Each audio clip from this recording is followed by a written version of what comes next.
नमस्कार, मैं हूँ स्तुति तिवारी और आज हमारे साथ है कृष्णांत जोशी, ऑल इंडिया रैंक 3।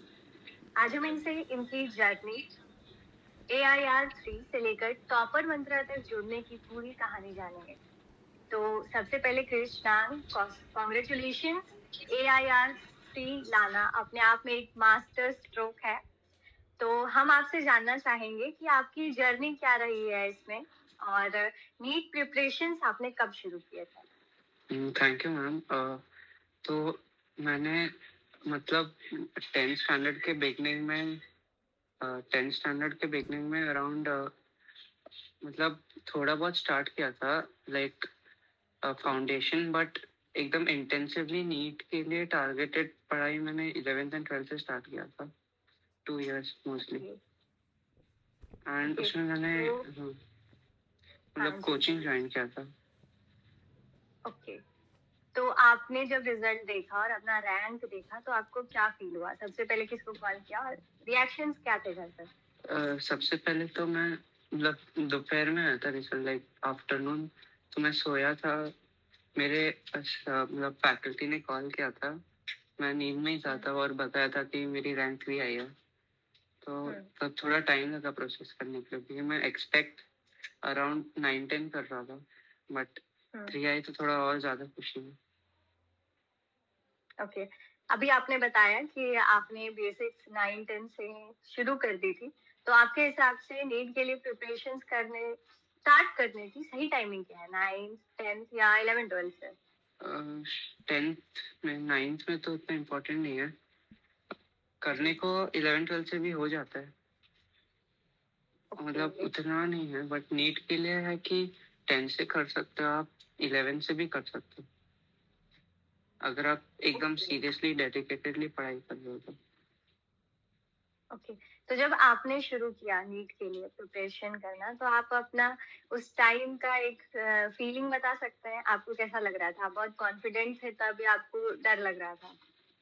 मतलब नीट के प्रेपरेशन टाइम कॉन्स्टेंटली स्ट्रेस था, बट उस स्ट्रेस को रादर देन तुम पे लाइक ओवरवेलम करने के कि तुम उसकी वजह से पढ़ नहीं पा रहे हो, डिप्रेस हो जा रहे हो, उसको यूज कर सकते हो एज अ फैक्टर जो तुम्हें सीरियसली डिसिप्लिन बना सके और पढ़ाई में ज्यादा फोकस कर सके। मतलब स्ट्रेसफुल एनवायरनमेंट रहता है, बट उसको झेल के अगर कोई सिलेबस कंप्लीट कर रहा है, टेस्ट पे पढ़ रहा है, तो मतलब तो तब अच्छे मार्क्स आते हैं, और काफी मतलब मेमोरेबल जर्नी थी, तो याद आती है अभी भी। तो आपने फर्स्ट अटेम्प्ट में ही नीट क्लियर किया? हाँ, फर्स्ट अटेम्प्ट में। तो ये एक ही अटेम्प्ट में नीट क्लियर करने की आपकी स्ट्रेटेजी क्या थी फिर? तो सबसे पहले तो बहुत सारे टेस्ट दिए थे मैंने, और सबसे पहले पार्ट कंप्लीशन टेस्ट जो थे, जो मतलब चैप्टर वाइज चैप्टर होते थे, वो काफी इम्पोर्टेंट थे, क्योंकि उससे आपको खुद पुश मिलता है कि आपको इस डेट तक ये फॉलोइंग चैप्टर खत्म करना ही है। तो उसकी वजह से जल्दी जल्दी सॉल्व हो जाते हैं क्वेश्चन, कॉन्सेप्ट क्लैरिटी भी बड़ी इंपॉर्टेंट है। उसके बाद फुल सिलेबस टेस्ट से अच्छे से रिवाइज हो जाता था सब कुछ। तो इतने सारे टेस्ट देना and then rankings and all, उसकी वजह से काफी हेल्प होती थी 2 years के सिलेबस को याद करने हम में। आपके स्टडी प्लान और स्ट्रेटेजी के बारे में थोड़ा और जानना चाहेंगे डिटेल में। तो आप हमें ये बताइए कि एनसीईआरटी का जो मटेरियल होता है और आपके कोचिंग का जो मटेरियल होता था, दोनों को आपने बैलेंस कैसे किया?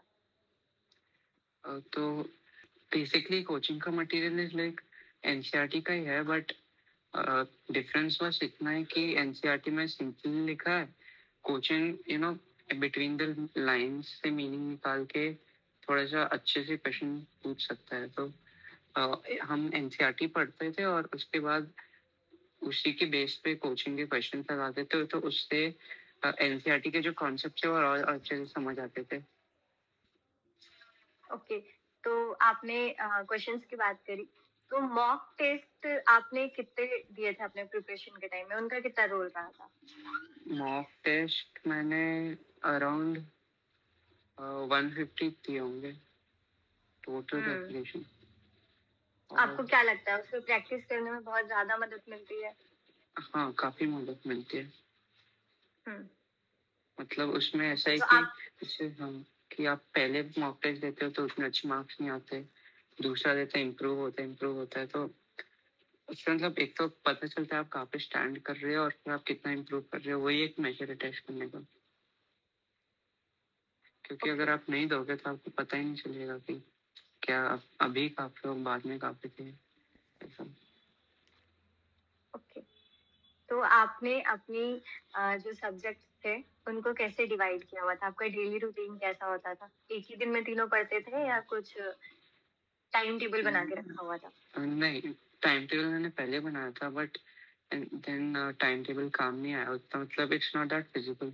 और बाकी भी बहुत सारे टॉपर्स हैं, ज़्यादातर वो टाइम टेबल नहीं बनाता है, तो मोस्टली ऐसा रहता है कि मैं मतलब 3 सब्जेक्ट भी पर डे नहीं पढ़ता था। वैसा रहता है कि जैसे आज मैंने गोल्स बनाए कि फिजिक्स का ये चैप्टर करना है और केमिस्ट्री का ये टॉपिक करना है, तो वो 2 चीज़ें कंप्लीट करूंगा। अगले दिन गोल बनाए कि बायोलॉजी के ये 3 चैप्टर करने हैं, तो अ, उसी को करना है। तो बेसिकली से गोल्स बना के टारगेट सेट करके उसको कंप्लीट करेंगे, तो ऐसे होगा। ओके, तो फिर आप रिवीजन कैसे करते थे? पूरी एनसीईआरटी दोबारा से पढ़ते थे या शॉर्ट नोट्स बना के रखते थे और उनको रिवाइज किया करते थे? नहीं, शॉर्ट नोट तो मैंने उतने नहीं बनाए, स्पेशली बायोलॉजी की एनसीईआरटी ज़्यादा बड़ी है नहीं, छोटी है, तो उसके लिए शॉर्ट्स नोट बनाना मैंने उतना इम्पोर्टेंट नहीं सोचा। तो बायोलॉजी के लिए मैं एनसीईआरटी पढ़ लेता था वापस रिवाइज करते टाइम। और फिजिक्स के लिए मतलब मैंने क्वेश्चन सॉल्व किए, उसके बाद थोड़े से शॉर्ट नोट्स टाइप के थोड़े रिवाइज कर लिए, तो उससे हो जाता था। क्योंकि उतनी काम की नहीं है फिजिक्स की एनसीईआरटी, क्लास के नोट्स ही, या तो क्लास के नोट्स के पर रिवाइज कर लो पढ़ के, या फिर उससे शॉर्ट नोट्स बना लो। एंड जो हार्ड क्वेश्चन है फिजिक्स में मॉड्यूल से, तो उनका सर्कल कर दो। तो फिजिक्स के रिविजन पे जो सर्कल क्वेश्चन है एंड जो आपने नोट्स में क्लास नोट्स या उसके शॉर्ट नोट्स में हाईलाइट किया, तो वो पढ़ के चले जाओगे तो फिजिक्स हो जाता है। बायो के लिए तो एनसीईआरटी बार बार पढ़ते थे, और बायो में भी अगेन जो क्वेश्चन सर्कल किया वो वापस देखना। एंड केमिस्ट्री में भी स्पेशली फॉर इनऑर्गेनिक ऐसा था कि पहले तो हमने इनऑर्गेनिक का केमिस्ट्री की एनसीईआरटी बहुत बार पढ़ ली, लाइक जब जब क्लास में चल रहा है तो एवरीडे जाके पढ़ी। उसके बाद जो इम्पोर्टेंट ऑर्डर्स है या कुछ एक्सेप्शन है वो अलग से एक पेज में लिख लिए, और ऑर्गेनिक लेवल जो सारे रिएक्शंस है वो अलग से पेज में लिख लिया, उसको रिवाइज किया एनसीईआरटी बहुत मल्टीपल टाइम्स पढ़ने के बाद। एंड अगेन जो हार्ड क्वेश्चन है उनको सर्कल करके रिवाइज किया, तो ऐसी स्ट्रैटेजी थी। आपकी स्ट्रैटेजी तो सच में बहुत अच्छी थी। तो आप जब एग्जाम देने के लिए गए थे तो सबसे पहले कौन सा पेपर, मतलब पेपर में कौन सा सब्जेक्ट अटेम्प्ट किया था और क्यों किया अ, मतलब मैं हमेशा से मतलब 2 इयर्स से मैंने फिजिक्स ही पहले स्टार्ट किया है, फिजिक्स से and then chemistry and then biology. तो फिजिक्स से मैं इसलिए करता था कि वो सबसे ज़्यादा टाइम कंज्यूमिंग है, एंड उसको मतलब एक मिनिमम अमाउंट ऑफ टाइम चाहिए। मतलब लाइक आप अगर वो पेपर ऐसा बनाए कि 1 घंटा चाहिए, तो 1 घंटा में ही देना पड़ेगा उसको। अगर आप 40 मिनट में करने की कोशिश करोगे तो एक तो पैनिक होगा और फिर सिली मिस्टेक भी होंगी। तो जबकि बायोलॉजी और केमिस्ट्री ऐसी है कि उसमें आप स्लोली स्लोली पढ़ते हो, फिर बार बार पढ़ते हो, तो उसमें ज़्यादा टाइम लगता है। तो उसको आप हटा के टाइम कम भी कर सकते हैं, यानी कि बायोलॉजी और केमिस्ट्री एडजस्टेबल है, फिजिक्स उतनी नहीं है। तो मैं फिजिक्स से पहले स्टार्ट करता था, जब वो हो गया देन जो बचा टाइम है वो बायो केमिस्ट्री को देता था।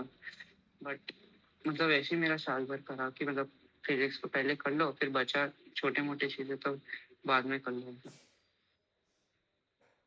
ओके, आप मतलब फिजिक्स को लेकर पहले से तैयारी कर रहे थे, लेकिन 2025 के पेपर में फिजिक्स टफेस्ट सेक्शन था, तो जब आपने पेपर देखा तो आपका क्या रिएक्शन था उसको लेकर? तो सबसे पहले तो मैं फुल्ली एक्सपेक्टेड था मुझसे कि मैं 2024 जैसा पेपर आएगा, मुझे लगा था। तो मैं एकदम ऐसे ही गया था कि 2024 जैसे क्वेश्चन होंगे, एक बार पढ़ा टिक किया। बट जब मैंने पेपर खोला तो पहला क्वेश्चन देखा फिजिक्स का, तो मुझे लगा ये थोड़ा अजीब है, मतलब थोड़ा इन लोगों ने चेंज किया है फिर मैंने दूसरा देखा तो मैंने देखा हाँ ये तो वो काफ़ी चेंज है। फिर जब मैं 5-6 क्वेश्चन सॉल्व कर लिया, मैं समझ गया कि ये तो एकदम ही मतलब एग्जामिनेशन इस बार साइकोलॉजी एकदम ही अलग थी, पिछली बार ऐसा पेपर है ही नहीं। तो तब मैंने स्पीड बढ़ाई अपनी, फिर बहुत फास्ट किया।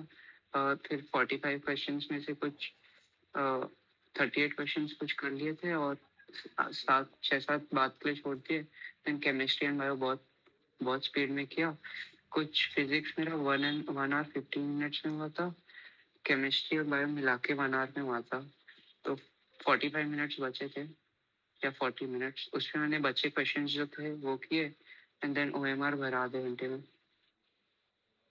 ओके, तो आपने कहा कि टाइम आपको कम पड़ रहा था, आपने स्पीड बढ़ाई अपनी, तो आपने उस टाइम पे अपने कॉन्फिडेंस पे भरोसा रखा, आपने जो पढ़ा था उस पे रखा, या थोड़े बहुत क्वेश्चंस गेस भी किए थे वहाँ पे?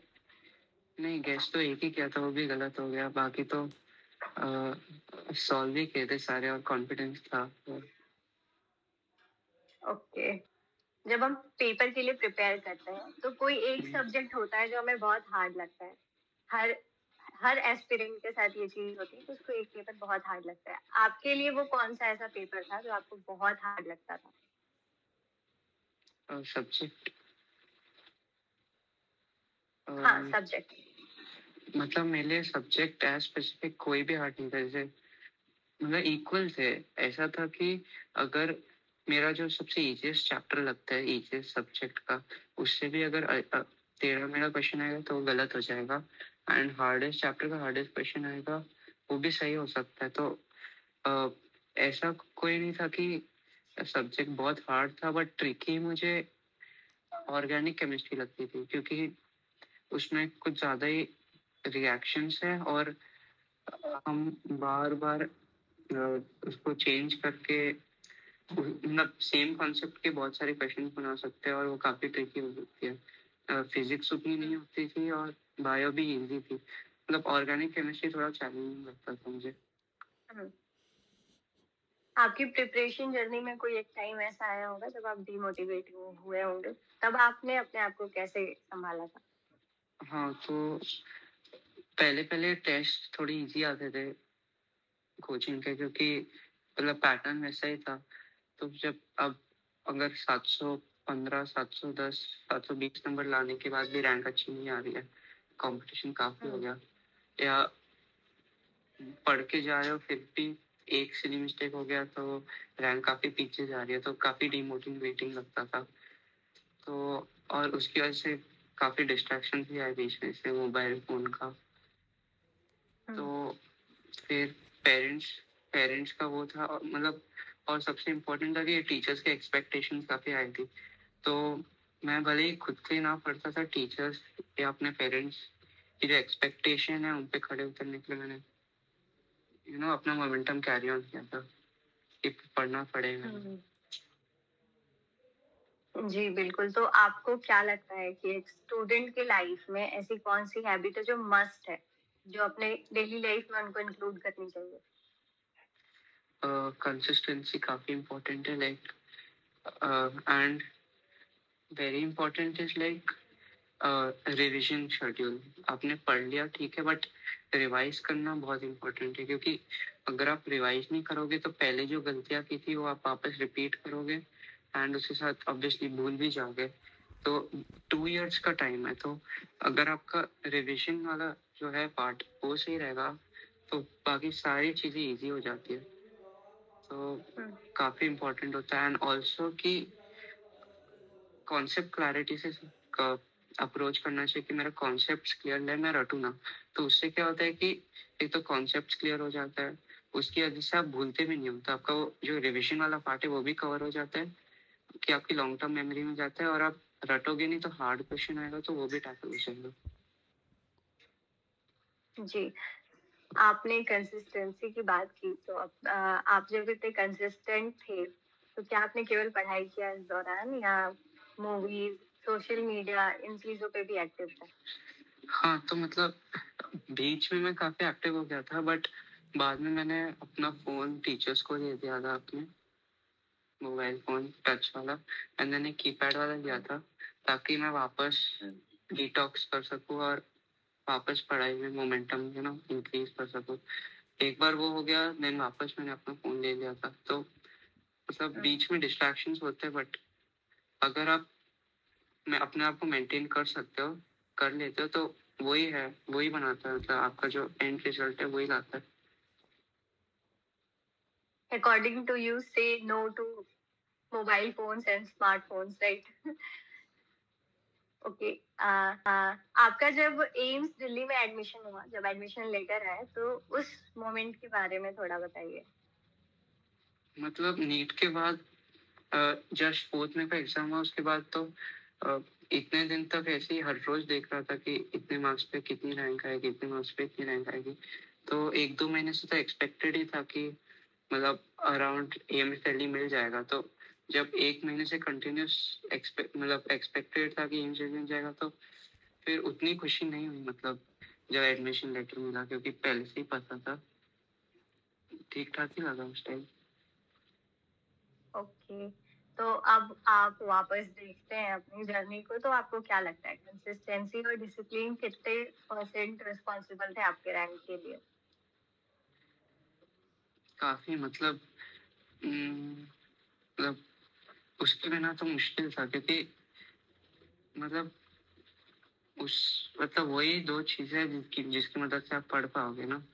उसके बिना ना तो आप आप बैठ ही नहीं पाओगे ना टेबल पे पढ़ने के लिए, कवर करने के लिए सिलेबस। मतलब कंसिस्टेंसी तो चाहिए ही चाहिए, क्योंकि अगर आप आज पढ़ रहे हो फिर कल नहीं पढ़ रहे हो, तो फिर फिक्स अगर आपका शेड्यूल फिक्स नहीं है कि आप हर रोज पढ़ोगे कि नहीं, तो एक तो आपका जैसे पहले अगर कभी अच्छे आ गए, बुरे आ गए, तो कुछ चैप्टर स्ट्रांग हो जाएंगे, कुछ वीक हो जाएंगे। उसके बाद में काफी इश्यूज आ जाते हैं कि क्योंकि बाद में फुल सिलेबस टेस्ट आते हैं, तो कौन से चैप्टर स्ट्रांग है, कौन से वीक है, इनको ज्यादा टारगेट करना है, इनको कम। तो अगर आप स्टार्टिंग से ही कंसिस्टेंट रहोगे, सारे सॉल्व करोगे, तो एंड में काफी इजी हो जाता है। तो मतलब जो वो 2 चीजें इजीनेस प्रोवाइड करते हैं थ्रू आउट द इयर्स, वो और कोई सब्स्टिट्यूट नहीं कर सकता।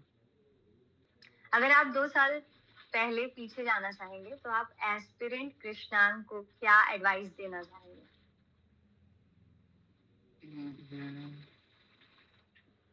खुद को तो एज सच कोई एडवाइस नहीं दूंगा, क्योंकि मेरे को पता है 2 साल बाद मैं इधर ही पहुंचने वाला हूँ। तो मैं ऐसा कोई एडिशनल एडवाइस नहीं देना चाहूंगा जो है सही है मेरे लिए।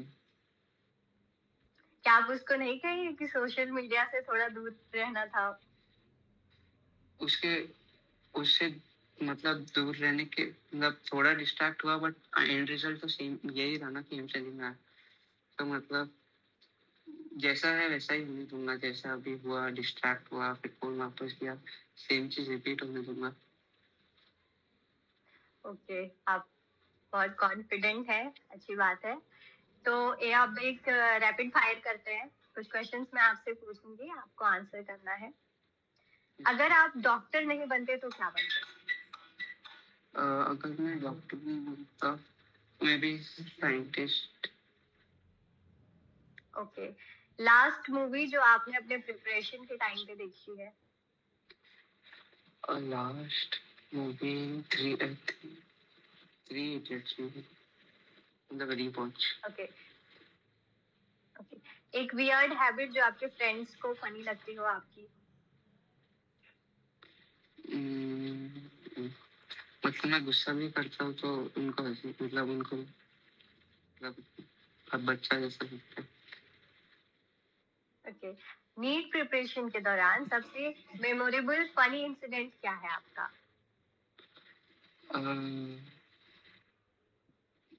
मतलब वही बर्थडे के दिन गए थे तो मेरे को भिगा दिया था रात को।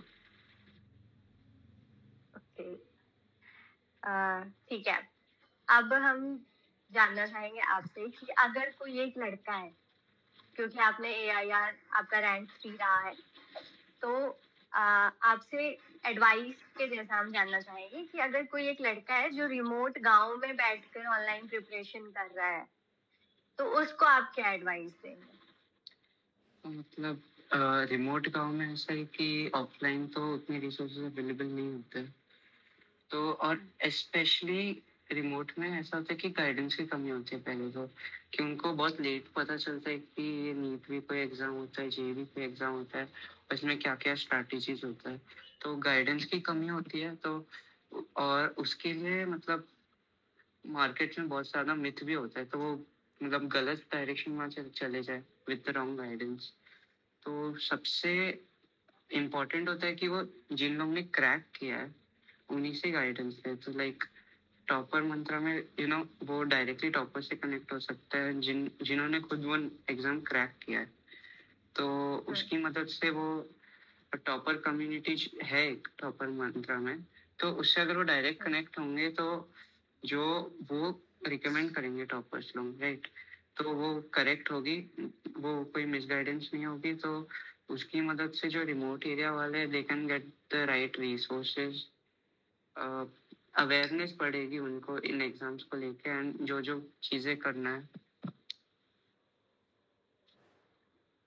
आप में मुझे एक टॉपर के साथ बेहतरीन गाइड भी दिख रहा है, तो आप टॉपर मंत्रा पे स्टूडेंट्स को कैसे गाइड करेंगे? मीन्स लाइक सबसे इम्पोर्टेंट तो होता है नीट के प्रिपरेशन में schedule, like schedule chapter wise, taste wise, कितने क्वेश्चंस क्या है।